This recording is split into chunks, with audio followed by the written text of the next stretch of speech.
क्या हुआ सर? कुछ दिक्कत है क्या? आपको खाना अच्छा नहीं लगा? नहीं यार, ऐसी बात नहीं है, खाना तो बहुत अच्छा था, मैंने पेट भर खाया।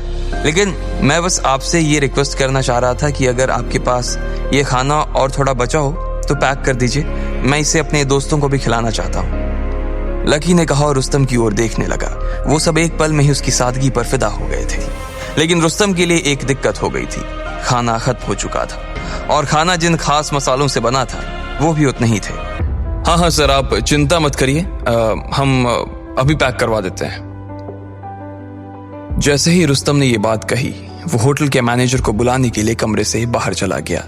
उसने मैनेजर को फोन मिलाया और उससे जल्दी से जल्दी सारा सामान इकट्ठा करने के लिए कहा। मैनेजर ने तुरंत सारा सामान मंगवाया और रसोई में अपने खानसामों से बाकी का काम छुड़वाकर उन्हें इस काम में लगा दिया।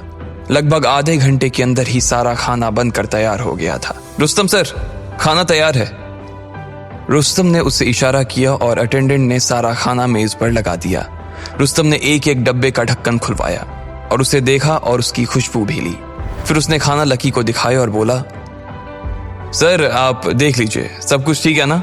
अगर आपको और किसी चीज की जरूरत हो तो मुझे बताइए, हम अभी रेडी करवा देते हैं। ये तो बहुत सारा है रुस्तम जी, मेरे तो सिर्फ 3 ही दोस्त हैं, मुझे सिर्फ एक ही बॉक्स दे दीजिए, काफी है।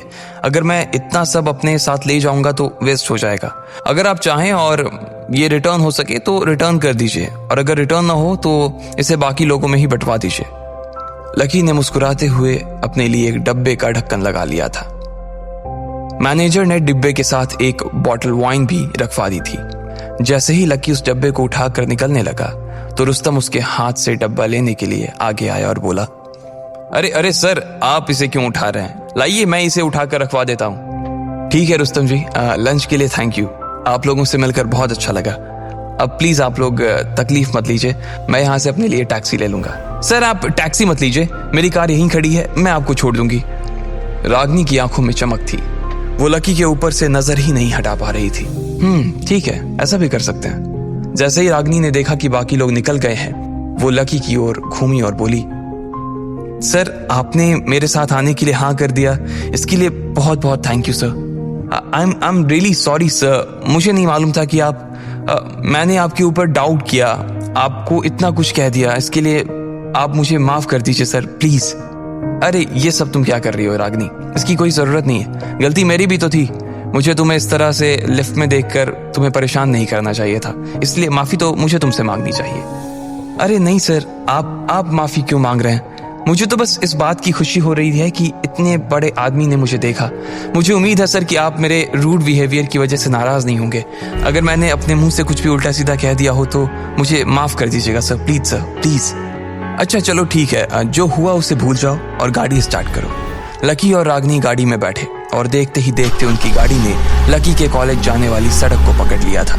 लकी ने अपनी जेब से फोन निकाला और अमित को फोन करके पूछा, कहाँ हो तुम लोग? हम लोग अभी यही हॉस्पिटल में ही हैं, कोयल के साथ। लकी ने जैसे ही सुना कि उसके दोस्त अभी भी हॉस्पिटल में ही थे तो वो दुविधा में पड़ गया। अब उसे समझ नहीं आ रहा था कि वो खाना लेकर हॉस्टल जाए या फिर हॉस्टल आकर उनके आने का इंतजार करे। सर आपके कॉलेज ही चलना है ना? नहीं, हम लोग हॉस्पिटल चलते हैं, वहां पर मेरी एक फ्रेंड एडमिट है। ठीक है सर, फिर मैं उधर ही गाड़ी मोड़ लेती हूँ, रागनी ने कहा और गाड़ी को सिटी हॉस्पिटल की तरफ मोड़ लिया। वैसे सर अगर आप चाहें तो फिर से अपनी नजर उठाकर देख सकते हैं, मैं इस बार आपको। रागनी ने भी शर्माते हुए कहा, हाँ क्या कहा तुमने? मैंने पहले भी यही कहा था कि अगर सर की नजर मेरे ऊपर पड़ती है तो ये मेरे लिए एक बहुत बड़ी ब्लेसिंग है। उसके दिल की धड़कन उसकी जुबान से ज्यादा बोल रही थी। लकी ने फिर भी रागनी को झलक भर ही देखा था और उसका मन किया कि वो अपनी आंखों को हमेशा हमेशा के लिए रागनी के ही नाम कर दे। रागनी ने देखा कि लकी उसे अभी भी देख रहा था तो उसने गाड़ी का हॉर्न बजा दिया। जैसे ही लकी का ध्यान टूटा, रागनी ने सामने की ओर इशारा किया। लकी ने देखा कि उनकी गाड़ी हॉस्पिटल के सामने आकर खड़ी हो गई थी। ओह, तो हम पहुंच भी गए, थैंक यू। अब मैं यहां से टैक्सी ले लूंगा। फिर मिलेंगे सर, आपसे मिलकर बहुत अच्छा लगा। लकी ने उसकी ओर हाथ हिलाया और रागनी भी लकी की ओर हाथ हिलाते हुए वहां से निकल गई। रागनी की गाड़ी को विदा करने के बाद लकी हॉस्पिटल के अंदर दाखिल हो गया था। उसने रिसेप्शन पर कोयल के वार्ड के बारे में पूछा और सीधा पहली मंजिल पर चला गया। दाएं मुड़ते ही सबसे पहला कमरा कोयल का ही था। उसका दरवाजा लगा हुआ था। जैसे ही लकी ने दरवाजा खोला, उसके चरमराने की आवाज आई।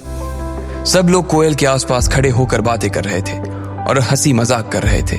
लेकिन जैसे ही कमरे का दरवाजा खुलने की आवाज आई तो सभी लोग पीछे मुड़े।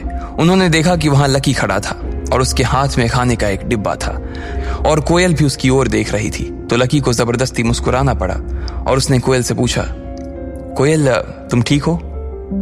कोयल ने उसकी बात का जवाब नहीं दिया। वो उससे आज फिर से नाराज थी। लकी के हाथ में नीला डब्बा देखकर दिशा ने पूछा, ये तुम्हारे हाथ में क्या है? ये तो मैं खाना लेकर आया था, लकी ने कहा। अच्छा, तो तुम हॉस्पिटल के अंदर बाहर से बना खाना लेकर आए हो?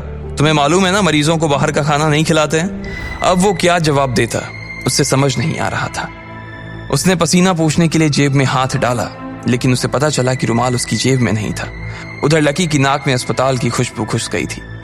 वहीं इधर रागनी की गाड़ी में से लकी की खुशबू जाने का नाम ही नहीं ले रही थी। जब रागनी ने गाड़ी को सिग्नल पर रोका और अपने बगल वाली सीट पर देखा तो पाया कि लकी का रुमाल वहीं गिर गया था।